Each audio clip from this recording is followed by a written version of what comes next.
Muchachos, lo último que vimos de la Biblia en el último video fue que en los años 345 había un erudito Jerónimo, que él se inquietó porque habían comenzado a traducir la Biblia.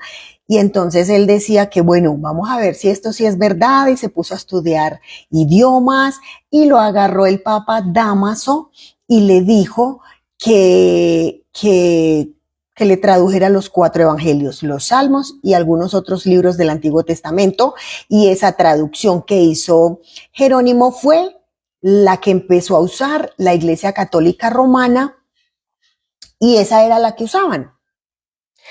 Entonces, después de esto, dicen mis estudios que en la Edad Media, a pesar de las traducciones que ya habían comenzado a hacer, pues de todas maneras tenían, las Biblias eran en latín, muchas. Entonces, ya resultó, fue un profesor de la Universidad de Oxford, que se llama John Wycliffe, y él decía, pero ¿por qué? Él se indignaba porque los sacerdotes católicos romanos decían cuáles partes de la Biblia se podían leer y cómo la debían interpretar. Entonces él decía, pues no, esa Biblia tiene que ser traducida en inglés para que todo el mundo la pueda leer y puedan leerla completa. Pues muchachos, por este señor hacer públicas pues sus inconformidades, lo tildaron de hereje, lo echaron de la Universidad de Oxford, de donde era profesor, y le quemaron todos sus libros que había escrito. Muchachos, y acuérdense que en ese tiempo se escribían a mano, y le quemaron todos los libros.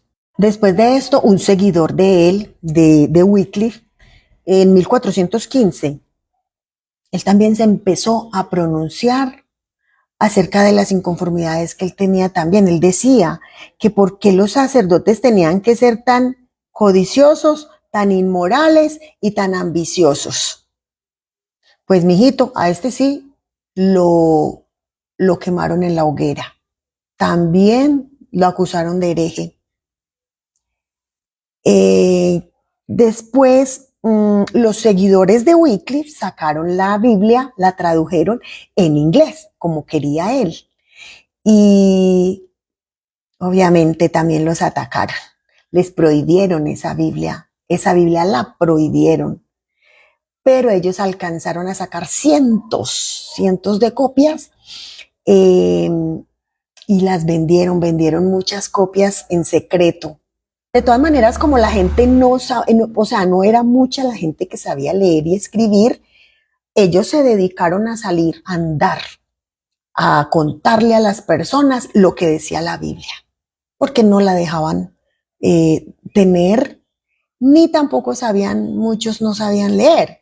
Entonces ellos que dijeron, no, esto es un tesoro lo que hay en este libro. Entonces, como están queriendo que lean lo que ellos quieran, que la interpreten como ellos quieran, pues no, vamos a contarle a la gente lo que realmente dice. Y se fueron, muchachos, a caminar, a contarle a la gente lo que decía la Biblia. Y adivinen qué, muchos de ellos fueron quemados en la hoguera, y todos decían que eran unos herejes. ¿Y quién dice que la gente es hereje? Bueno, la Iglesia Católica Romana. Sin embargo, 170 de estas traducciones de la Biblia de Wycliffe llegaron hasta estos tiempos. Ya en 1450 descubrieron la imprenta, pero venga, no fue que la inventaron, no, porque es que los chinos desde 1800 y algo ya estaban escribiendo libros, imprimiéndolos. Pero pues esta gente que tenía interés en la Biblia todavía no, hasta 1450 que vieron que se podía imprimir. Entonces, un alemán, Johann Gutenberg, descubrió que podía imprimir los pergaminos, muchachos. Y él dijo, wow, y se dedicó a imprimir la Biblia. De hecho, el primer libro que él imprimió fue la Biblia, la primera Biblia impresa que hubo, la imprimió Johann Gutenberg en 1456. Entonces, en 1450, para ellos fue nueva la imprenta. Y en el 56 ya había una Biblia impresa. Y luego un holandés, dice Desiderio Erasmo, preparó la primera edición impresa del Nuevo Testamento en griego en, en 1516. Dice que este Nuevo Testamento vino a ser la base moderna para muchas traducciones europeas, incluyendo traducciones inglesas y alemanas.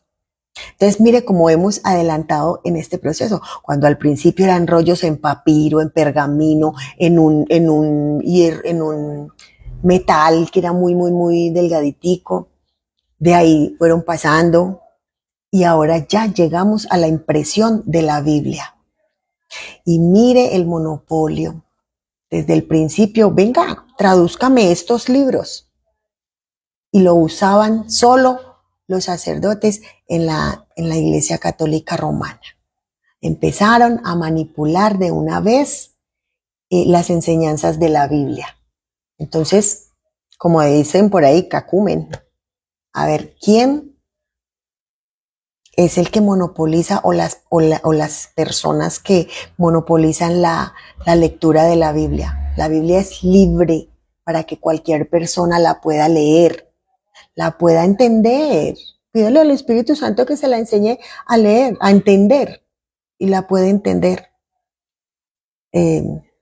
A veces no necesitamos ni quien nos cuente una cantidad de cosas que no son ciertas. Pues yo no sé ustedes, muchachos, yo estoy encarretada con la historia de la invención de la Biblia. Entonces, bueno, vamos en que ya la Biblia fue impresa. En el próximo video vamos a mirar otro poquitico de esas traducciones que hoy leemos nosotros, como la Reina Valera, la Nueva Traducción Viviente, Dios habla hoy. Hay muchísimas traducciones que para uno estudiar necesita 3, 4, 5 traducciones y se da cuenta que se dicen lo mismo todas. Un abrazo, muchachos.